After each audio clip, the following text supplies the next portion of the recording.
नमस्कार मित्रों, गई काले में फेरेडेના નિયમોની ચર્ચા કરી. આજે આપણે ફેરેડેના નિયમો આધારિત દાખલાની ચર્ચા કરીશું.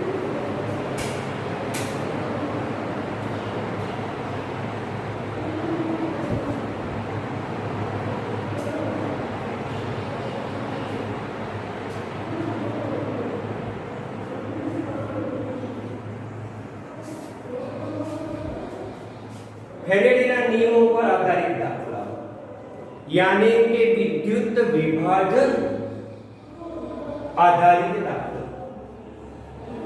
તો એમાં તમારે આ જ સૂત્રનો ઉપયોગ કરવાનો, બીજા કોઈ સૂત્રનો ઉપયોગ નહીં કરવાનો. આ જ સૂત્ર કે એનોડ કે કેથોડ ઉપર પ્રાપ્ત થતો પદાર્થનો જથ્થો એ તમારે ગણવો હોય तो सीधे सीधे सूत्र आपको दीजिए.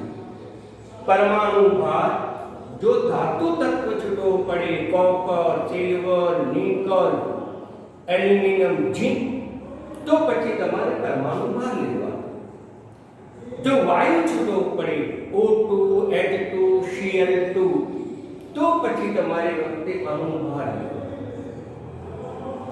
परमाणु भार करे लेवानो तो के धातु तत्व माटे, अणुभार क्यारे लेवानो तो के वायु तत्व माटे. Clear concept. जो धातु तत्व छूटो पड़े तो तमारे वक्ते परमाणु भार लेवानो, परंतु जो वायु तत्व छूटो पड़े तो तमारे लेवानो तेनो अणुभार. ओके, चल હવે I શું બતાવે છે? I એ વીજ પ્રવાહ બતાવે અને વીજ પ્રવાહ એમ્પિયરમાં હોય અથવા આપેલો હોય. T શું બતાવે છે? સમય. સમય હંમેશા સેકન્ડમાં જ લેવાનો, સેકન્ડમાં. N એટલે શું?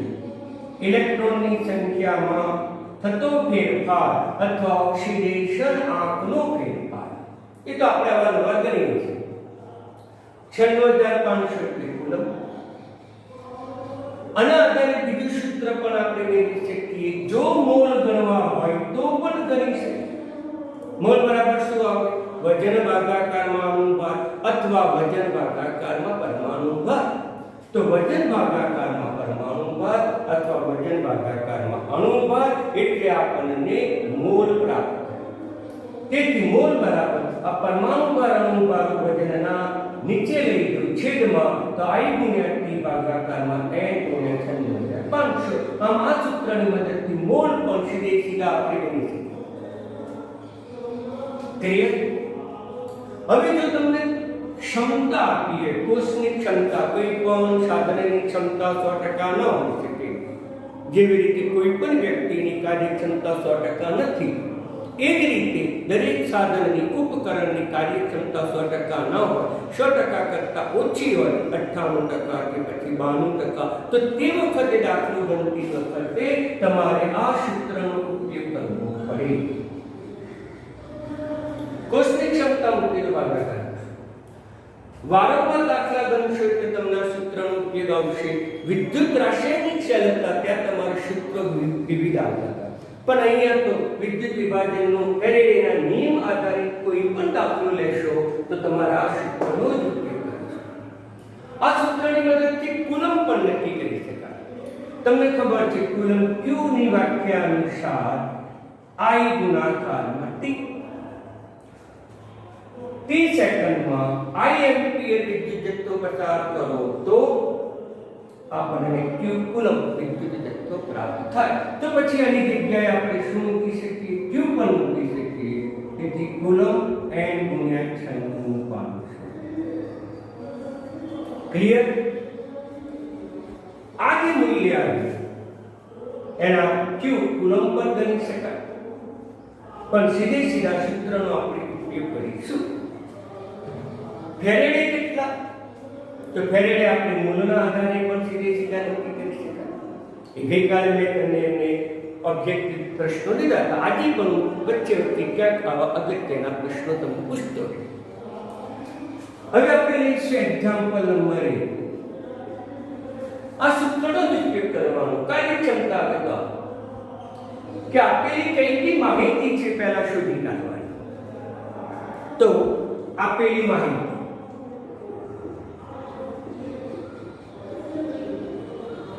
તો કે 5 એમ્પિયર વીજ પ્રવાહ એટલે આપણને એમ્પિયર આઈ આપી દીધું છે 5 એમ્પિયર. આગળ વધીએ.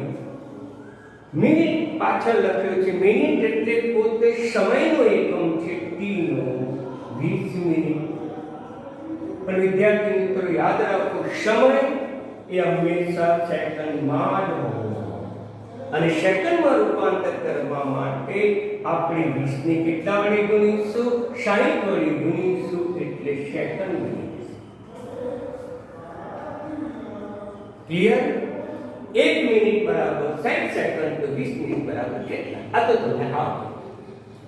હવે પ્લેટિનમ ધ્રુવો મૂક્યું છે એટલે પ્લેટિનમ પોતે નિષ્ક્રિય છે, પ્રક્રિયામાં ભાગ લે.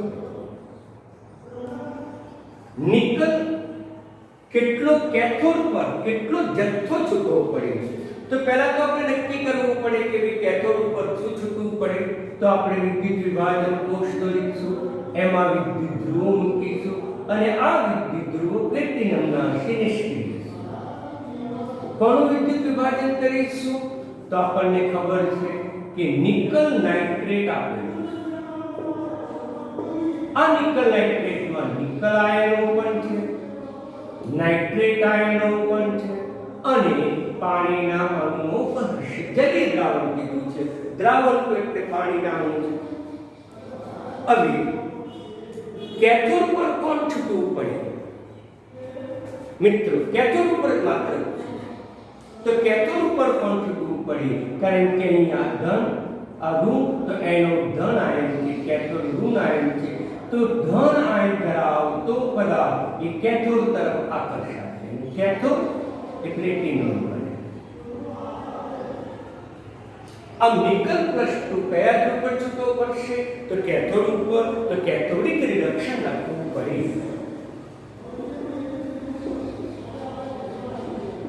Cathodic reduction clear? તો કોનું રિડક્શન થશે? તો તે નિકલ +2 આયન રિડક્શન થશે. નિકલ છૂટવો પડશે. આનો ઓક્સિડેશનના +2 આનો 0 ઓક્સિડેશનના તે તેના વિભાગ જેટલો, આનો 0 ઓક્સિડેશન આમાં 2 નો. તો પછી અહીંયા n કેટલા?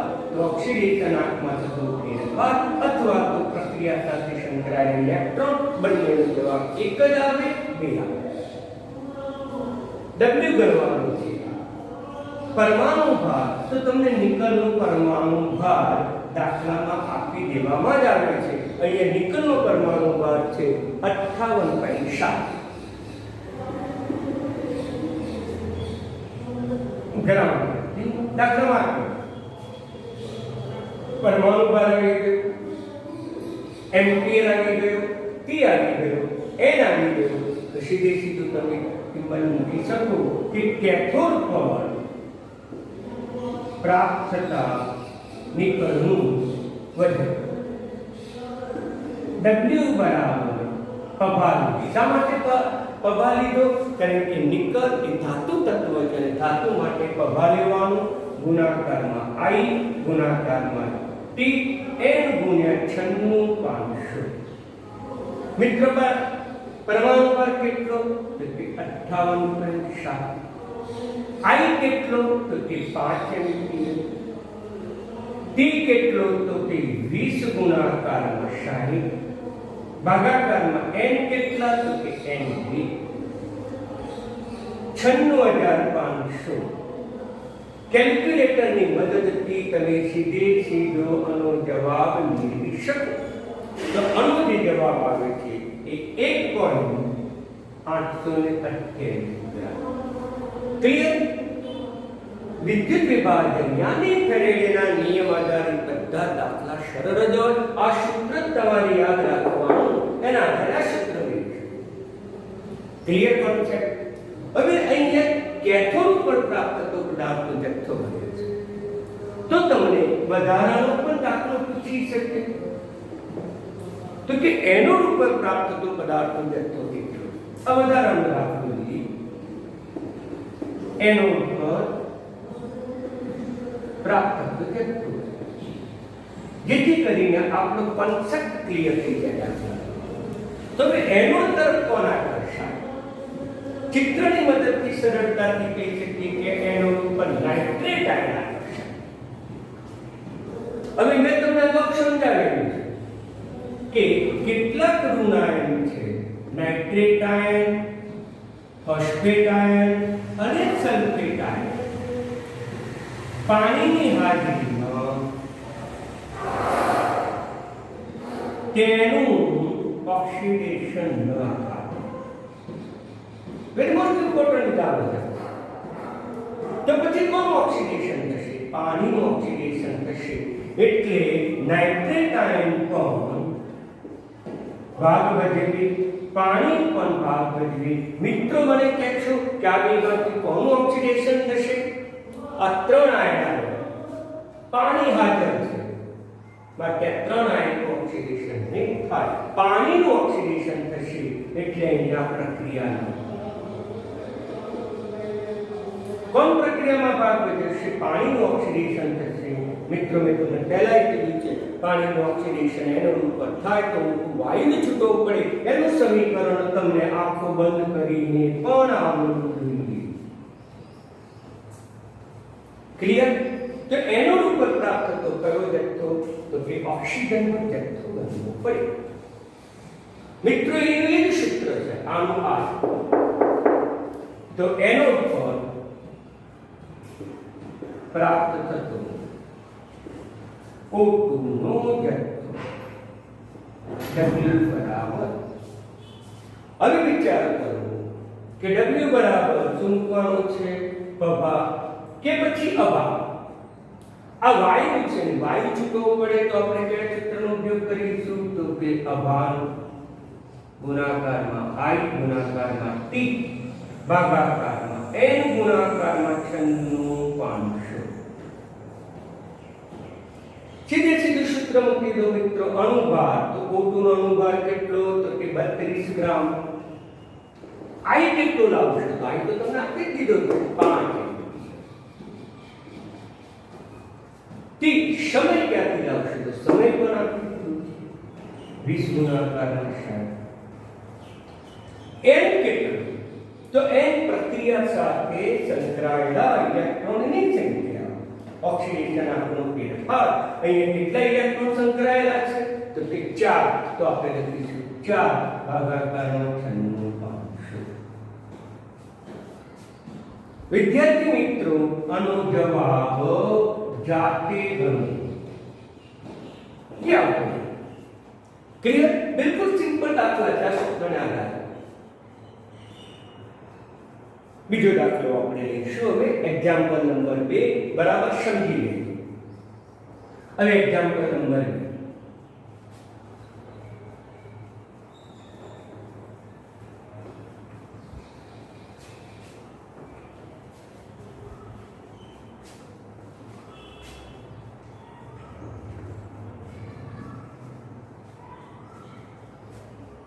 एग्जाम्पल नंबर 2 माहिती आपी છે કોનું વિદ્યુત વિભાજન કરવાનું, તો તે પછી કોપર ક્લોરાઇડ નું વિદ્યુત વિભાજન કરીશું. મિત્રો ચિત્ર તો તેનું તે જ રહેશે, ચિત્ર ક્યારેય બદલાશે નહીં. આ બાજુ હંમેશા એનોડ જ આવે, ઓક્સિડેશન થશે. આ બાજુ હંમેશા કેથોડ આવે, રિડક્શન થશે અને આપેલું વિદ્યુત વિભાજ્ય બદલાઈ ગયું છે.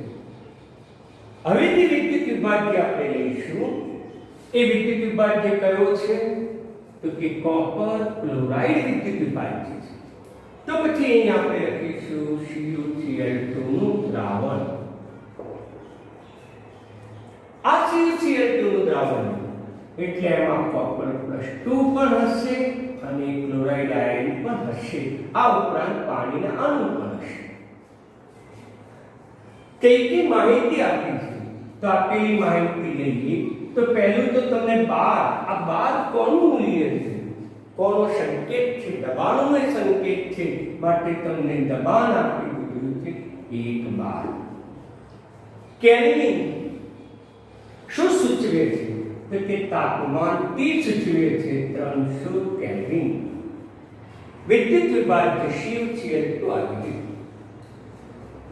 હવે એમ્પિયર શું સૂચવે છે તો કે એમ્પિયર એ આપણને વીજ પ્રવાહ I સૂચવે છે. કેટલો છે તો કે 2.0 એમ્પિયર. આગળ સમય આપી દીધો છે 1 કલાક, એટલે તમને T આપી દીધો છે 1 કલાક, પણ કલાક ન લેવા, સમય હંમેશા સેકન્ડમાં જ લેવો પડે, એટલે 1 × 3600 થઈ જાય સેકન્ડ. એનોડ પર પ્રાપ્ત થતી નિપજ, એનોડ પર પ્રાપ્ત થતી, તો પછી આપણે નક્કી કરવું પડે કે એનોડ ઉપર કઈ નિપજ પ્રાપ્ત થાય. તો એનોડ ઉપર ધન વિદ્યુત છે, વિદ્યુત વિભાજ્યમાં રહેલો ઋણ આયન એનોડ તરફ આકર્ષાશે. આ ઉપરાંત પાણી પણ છે, એટલે એનોડ ઉપર શક્યતા 2, ક્લોરીન આયન અને પાણી. આ નોંધ તમે કરી લો, એમાં ક્લોરીન આયન છે તો કે ના, તો પછી આ બેમાંથી કોનું ઓક્સિડેશન થશે એનોડ પર, તો પછી ક્લોરીન આયનનું ઓક્સિડેશન થશે અણુ પ્રક્રિયામાં ભાગ.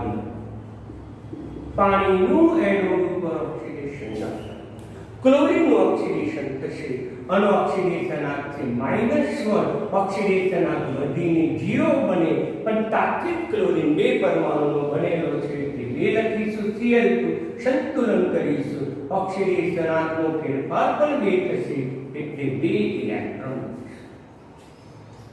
તેથી અહીંયા ઓક્સિડેશનાત્મક થતો ફેરફાર પણ 2 અને ઇલેક્ટ્રોનની સંખ્યામાં થતો ફેરફાર પણ 2. મિત્રો એની કિંમત શોધવી હોય તો ફરજિયાત એનોડ ઉપર ઓક્સિડેશન પ્રક્રિયા અને કેથોડ ઉપર રિડક્શન પ્રક્રિયા લખવી જ પડે. સરળતાથી સમજાવવા પ્રયત્ન કરીશું. તો પછી N પણ આવી ગયું, I પણ આવી ગયું, T પણ આવી ગયું. તો કેથોડ ઉપર પ્રાપ્ત થતી નિપજ ક્લોરીન છે, એટલે કેથોડ ઉપર ફરી મારી મિત્રો એનોડ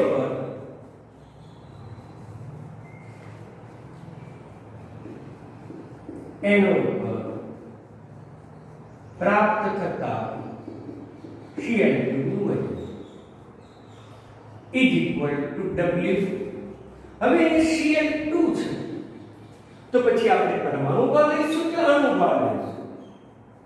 મિત્રો વાયુ તત્વ છે અને તત્વ એ અણુ સ્વરૂપે છે, એટલે આપણે એને અણુભાર તરીકે લઈશું. I × T ભાગાકારમાં N ભાગાકારમાં 96. હવે W બરાબર મિત્રો અણુભાર કેટલો આપ્યો હોય, ક્લોરીન છે એનો પરમાણુ ભાર 35.5, એવા 2 ક્લોરીન ભેગા કરો એટલે 71 ગ્રામ છે. 71 ગ્રામ. I આપી દીધો છે 2, T આપી દીધું છે 3600. N કેટલા તો આવી ગયા 96. ક્લિયર મિત્રો? તો આટલો જવાબ આવે જે આપણે x ગ્રામ તરીકે હાલ પૂરતું લખીશું. વિદ્યાર્થી મિત્રો, પણ એ તો વાયુ છે ને, તો વાયુનો જથ્થો શેમાં ગણવો પડે? તો યાદ રાખો અગત્યનો નિયમ, વાયુનો જથ્થો કદમાં શોધાય. એવું જરૂરી નથી વજનમાં પણ શોધાય. એ જે તમને વિકલ્પોમાં જો વજન આપ્યું હોય તો તમે આનો જવાબ મૂકી દેવાનો. વિકલ્પોમાં કદ આપી હોય તો પછી તમારે આગળ કદ શોધવું પડે, લિટરમાં એનો જવાબ શોધવો પડે.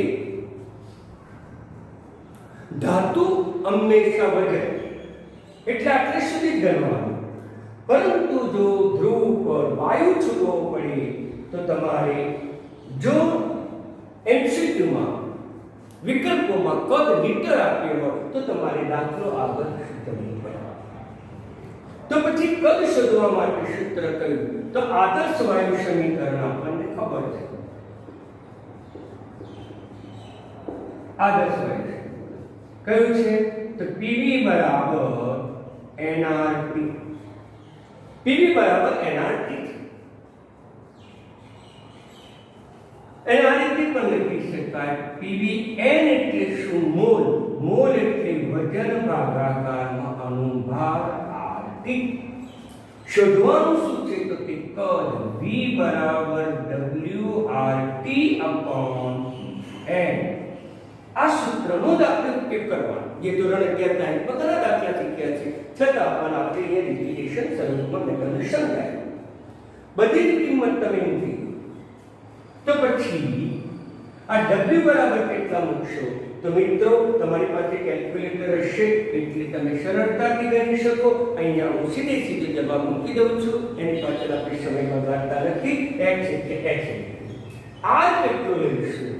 r તો વાયુ અચળાંક છે અને વાયુ અચળાંક તરીકે 0.008. આ આપણે વાયુ અચળાંક તરીકે આપણે આ મૂલ્યની કિંમત લેવી પડે. મિત્રો ક્લિયર પણ છે? જો વાયુ છૂટવો પડે તો તમારે એની કિંમત તમારે આ લેવી પડે.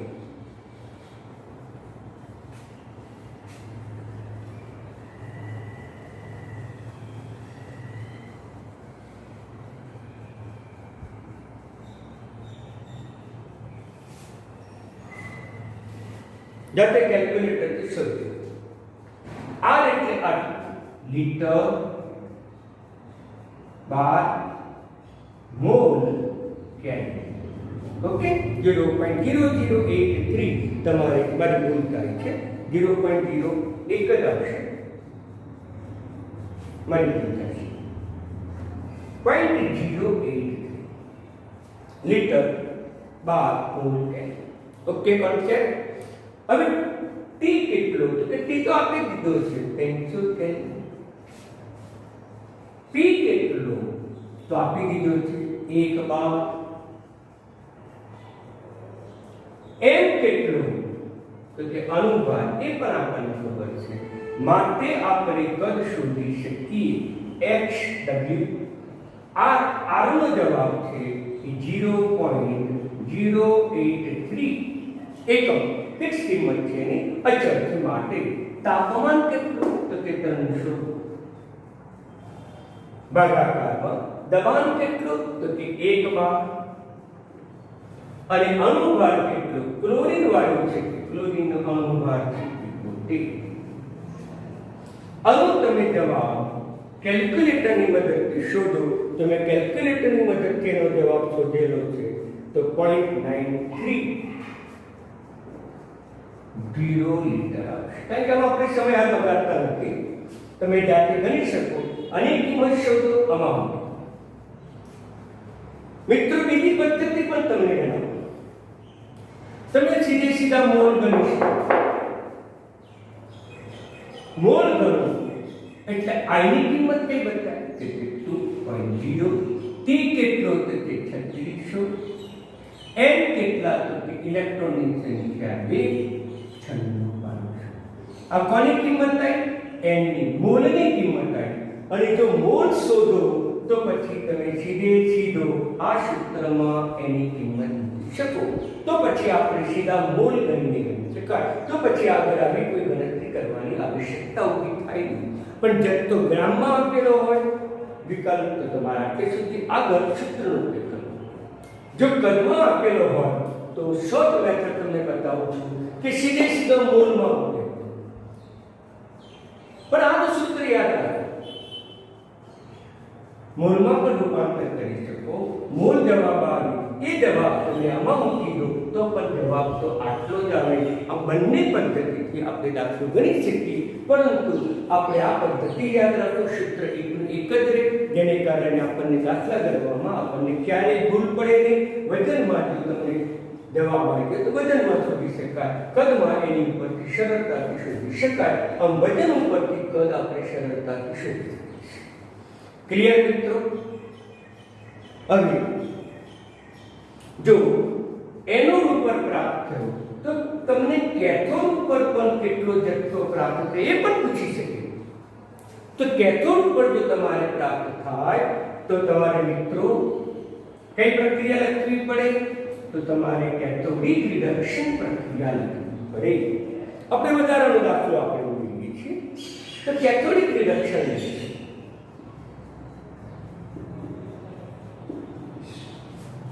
આ દાખલામાં આપણને કેથોડ ઉપરની પદ પ્રાપ્તિ, એનોડ ઉપર પ્રાપ્તિની પદ આપણે શોધી. તો આ દાખલામાં એનોડ ઉપર માંગેલી છે જાહેર પરીક્ષામાં, પરંતુ આપણને એ જ રકમને આધારે કેથોડ ઉપર પણ કેટલી રકમ જથ્થો જમા થયો પણ પૂછી શકે. એટલે આ બધા જ દાખલા એ નીટમાં કેજીમાં પ્રત્યક્ષ રીતે પૂછાયા. પણ એક અહીંયા કેથોડ ઉપર પ્રાપ્ત થતું પણ એ જ પરીક્ષણ કેથોડિક જગ્યાએ એનોડ પર માંગી શકે. પદ્ધતિ આપણે મેં કરી. અહીંયા એનોડ ઉપર પ્રાપ્ત થતી પદ આપી મિત્રો. તો પરીક્ષક એનોડની જગ્યાએ શું પૂછી શકે? કેથોડ પણ પૂછી શકે. તો કેથોડનો જવાબ પણ આપણને આવડવો જોઈએ. બરાબર? અગાઉ જે જવાબ સીધે સીધા મૂક્યા એ નીટના જવાબો મેં સીધે સીધા મૂકી દીધા છે. એટલે નીટ પ્રત્યક્ષ રીતે કે પરોક્ષ રીતે ચાલે છે. હું સમજાવું છું. હવે કેથોડ ઉપર પ્રાપ્ત તો કેથોડિક રિડક્શન થાય. કોનું રિડક્શન થાય મિત્રો? તો કે પદાર્થ છે કોપર ક્લોરાઇડ, અને કોપર ક્લોરાઇડ હોવાથી કોપર +2 આયન હોય જે કેથોડ તરફ આકર્ષાય. કેથોડિક રિડક્શન કોનું થાય? તો Cu+2 નું થાય, અને ઓક્સિડેશન આ +2 થી ઘટીને Cu થાય વત્તા 2 ઇલેક્ટ્રોન થાય. એટલે અહીંયા તમારે n બરાબર 2 આવશે. હવે પ્રાપ્ત થતો જથ્થો W કોપર, આવું પણ લખાય WC, એકને એક જ અર્થ છે કોપરનો જથ્થો. તો પછી સૂત્ર પણ આપણને શું આવશે? આ જ આવશે. પણ મિત્રો અહીંયા પરમાણુ ભાર લખતું કે અણુભાર લખતું? તો અહીંયા ધાતુ તત્વ કોપર છે તો અણુભાર ન લખાય, પરમાણુ ભાર જ લખાય. તો આપણે લખીશું પરમાણુ ભાર ગુણાકારમાં શું લખીશું? I ગુણાકારમાં T n ગુણ્યા 96,500. મિત્રો કોપરનો પરમાણુ ભાર એ 63.5 છે. I કેટલો? તો I આપણને આપેલો જ છે 2 એમ્પિયર. T કેટલો? એ પણ આપણને આપેલો છે, શોધેલો છે 3600. n કેટલો? શોધ્યો 2, અને પછી આવશે 96,500. જવાબ જાતે શું? કેલ્ક્યુલેટરની મદદથી જવાબ શોધી શકો તો તમને આવડે. મારે અહીંયા માત્ર ને માત્ર પદ્ધતિઓ જ સમજાવવાની છે. Clear concept? હવે આગળ ત્રીજો દાખલાની ચર્ચા કરું. Example number 3. ત્રીજો દાખલો.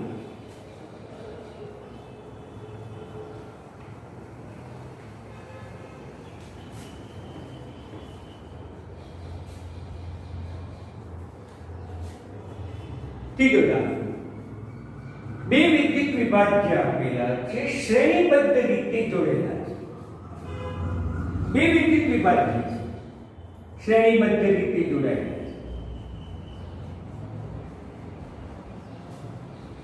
આ વિદ્યુત વિભાજન છે એનોડ કેથોડ. એનોડ કેથોડ બહારથી વીજ પ્રવાહ પસાર કરવામાં આપણે વીજ પ્રવાહ પસાર અહીંયા પણ આપણે જોડાણ કરી દઈશું, સર્કિટ પૂર્ણ કરીશું. આ પ્લસ થશે, માઇનસ થશે, પ્લસ થશે, માઇનસ થશે. આ બાજુ એનોડ બને, આ બાજુ કેથોડ બને. એકમાં પીગળેલ Cu કોપર નાઇટ્રેટ થી પીગળેલ છે એટલે Cu+2 હશે, એનોડથી -1 હશે. મિત્રો પાણી હશે તો પીગળેલ છે, પાણી હશે. Clear concept? હવે પીગળેલ એલ્યુમિનિયમ સલ્ફેટ લઈશું, પીગળી એલ્યુમિનિયમ સલ્ફેટ. મિત્રો પીગળી એલ્યુમિનિયમ સલ્ફેટ તો પછી એમાં Al+3 હશે અને બીજું સલ્ફેટ આવશે. પાણી હશે ના, પીગળી છે માટે પાણી નહીં. જ્યારે જલીય શબ્દ આવે, દ્રાવણ શબ્દ આવે ત્યારે પાણી હાજર હોય, પીગળિત હોય ત્યારે પાણી હાજર ન હોય. આ બરાબર કોન્સેપ્ટ સમજો. હવે એ તો શ્રેણીમાં છે, તો પછી શ્રેણીમાં હોય તો ફેરેડેના બીજો નિયમનો ઉપયોગ કરવો પડે. મિત્રો પહેલો ને બીજો દાખલો ફેરેડેના પહેલા નિયમના આધારે હતો. જ્યારે આપણને શ્રેણીબદ્ધ કરેલો હોય ત્યારે એ બીજા નિયમ અનુસાર થાય. બિલકુલ સિમ્પલ છે. બીજા નિયમ અનુસાર કે W1 upon W2 is equal to E1 upon E2. સીધું સીધું. શું આપ્યું છે? 27 ગ્રામ એલ્યુમિનિયમ આપ્યું છે. 27 ગ્રામ એલ્યુમિનિયમ. તો એલ્યુમિનિયમનું રિડક્શન થશે કેથોડ પર Al+3 3 ઇલેક્ટ્રોન Al અહીંયા n બરાબર 3 થશે. એ જ પ્રમાણે શું છૂટવું પડે? કોપર માંગેલો છે તો પછી આ વિદ્યુત ધ્રુવમાં કોપર છૂટવું પડે, આ વિદ્યુત ધ્રુવમાં એલ્યુમિનિયમ છૂટવું પડે. મિત્રો પાણી ભાગ ભજવતું નથી એટલે કોપર +2 + 2 ઇલેક્ટ્રોન તો કોપર છૂટવું. તેથી અહીંયા n બરાબર મિત્રો કેટલા થઈ જશે? 2. હવે આપણે ચર્ચા કરીશું. એક પદાર્થને આપણે 1 ગણીશું, બીજા પદાર્થને 2. સંજ્ઞાઓ બદલી નાખીએ તો એક પદાર્થ જેનો આપણને જથ્થો શોધવાનો છે, કોનો? કોપરનો. તો સરળતા ખાતર તે કોપર લખીશું. તો આ બનશે પહેલો પદાર્થ, તો આ બનશે બીજો પદાર્થ. તો પહેલા પદાર્થનું વજન એવું અર્થઘટન થયું. બીજો પદાર્થ છે એલ્યુમિનિયમ, તો બીજા પદાર્થનું વજન. હવે E1 એટલે શું? એટલે E એટલે તમને ખબર છે તુલ્ય ભાર. તુલ્ય ભાર એટલે શું? મેં ગઈકાલે પણ સમજાવ્યું હતું. તુલ્ય ભાર એટલે પરમાણુ ભાર ભાગાકારમાં ભાર. તો પછી તુલ્ય ભાર E કોનો ગણીશું? પહેલો પદાર્થ. કોનો ગણ્યો? તો કે કોપરનો ગણ્યો. તો કોપરનો તુલ્ય ભાર ભાગાકારમાં E2 2 એટલે બીજો પદાર્થ એલ્યુમિનિયમ એટલે બની જશે Al. W ઓફ કોપર આપણે ગણવાનું છે મિત્રો. કોપરનું વજન શોધવાનું છે. તો પછી આનું મૂલ્ય તમને આપેલું છે, આપેલું જ હોય કેટલું? 2.7 ગ્રામ તમને આપેલું છે. હવે આ દાખલામાં આપેલું પ્રમાણિત મૂલ્ય છે, તુલ્ય ભાર છે. તુલ્ય ભાર એટલે પરમાણુ ભાર ભાગાકારમાં વિદ્યુત ભાર. તો પછી કોપરનો પરમાણુ ભાર કેટલો? તો કોપરનો પરમાણુ ભાર 63.5 છે. પછી ભાગાકારમાં વિદ્યુત ભાર, કોપર ઉપર વિદ્યુત ભાર કેટલો છે? તો કોપર ઉપર વિદ્યુત ભાર 2 છે. આ જે હતું એ કોપરનો તુલ્ય ભાર. આટલું મૂલ્ય એ કોપરનો તુલ્ય ભાર છે. હવે ચર્ચા આવશે એલ્યુમિનિયમ. તો એલ્યુમિનિયમનો પરમાણુ ભાર કેટલો? તો મિત્રો ખબર છે એલ્યુમિનિયમનો પરમાણુ ભાર 27. દાખલામાં આપેલો પણ આપણને યાદ છે કેમ? 27. તો વિદ્યુતભાર કેટલો? 2 1 ના. સમીકરણમાં જુઓ 3 છે તો ભાગાકારમાં 3. અથવા તો ઓક્સિડેશનાત્મક થતો ફેરફાર, પરમાણુ ભાર ભાગાકારમાં ઓક્સિડેશનાત્મક થતો ફેરફાર, તો પણ જવાબ એ તેનો તે જ આવશે. એલ્યુમિનિયમ માટે પરમાણુ ભાર ભાગ્યા ઓક્સિડેશનાત્મક થતો ફેરફાર 3, તે પણ તેનો તે આવે. આ કિંમત કોને મૂકી? તો E ઓફ Al. હવે તમે સરળતાથી અને કિંમત શોધી શકો. WCU is equal to 63.5 ગુણાકારમાં 3 ભાગાકારમાં 27. આ પાછા ગુણાકારમાં 2 સાદું રૂપ આપી અનુ. હવે આ બાકી કેટલું થઈ ગયું? 2.6. વિદ્યાર્થી મિત્રો સિમ્પલતાથી તમે દાખલો કરી શકો. આનો જવાબ આવશે 9.525 ગ્રામ. તો શ્રેણીમાં જોડાયેલું હોય તો એ તો બિલકુલ સરળ દાખલા બની જાય. આ જ સૂત્રનો ઉપયોગ કરવાનો, બીજા કોઈ સૂત્રનો તમારે ઉપયોગ નહીં કરવાનો. ક્યારે શ્રેણીબદ્ધ જોડાયેલો હોય ત્યારે કયા નિયમનો? તો એના બીજા નિયમનો ઉપયોગ કરો. અને બીજા નિયમ માટે એક જ સૂત્ર છે, માત્ર આનું આ, બીજું કોઈ જ નહીં. ધારો કે તમને અહીંયા કોપર નાઇટ્રેટ ના આપી હોય અને સિલ્વર નાઇટ્રેટ આપેલું હોય અને અહીંયા સિલ્વરનો જથ્થો પ્રાપ્ત કરવાનો છે, તો પછી ચિત્ર તો થાય એનું એ જ રહેશે. પરંતુ અહીંયા આપણે કયો પદાર્થ લઈશું? તો આપણે સિલ્વર પદાર્થ લઈશું. આનું આ જ સૂત્ર, બીજું કંઈ નહીં. પરંતુ એલ્યુમિનિયમ છૂટો પડે છે, એલ્યુમિનિયમ પ્લસ રિડક્શન બતાવીશું. શું મુક્ત થાય છે? તો કે સિલ્વર. તો સિલ્વર મુક્ત થાય છે, માટે આ સમીકરણની આવશ્યકતા ઊભી થશે નહીં. આપણે એ સમીકરણ બદલી નાખવું પડશે. સિલ્વર પ્લસ 1 એનું રિડક્શન થશે, સિલ્વર મુક્ત થશે મિત્રો. તો પછી આ સૂત્રમાં આપણે પણ ફેરફાર કરવો પડે.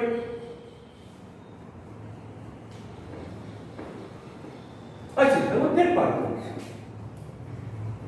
પહેલો પદાર્થ કયો લઈશું? જે શોધવાનો છે તે. એટલે આ પહેલા નંબરનો પદાર્થ લઈશું. બીજા નંબર સંકેત છે 1 2, એને આપણે બીજી રીતે પણ લખી શકાય. પહેલો પદાર્થ સિલ્વરનું વજન, બીજો પદાર્થ એલ્યુમિનિયમનું વજન.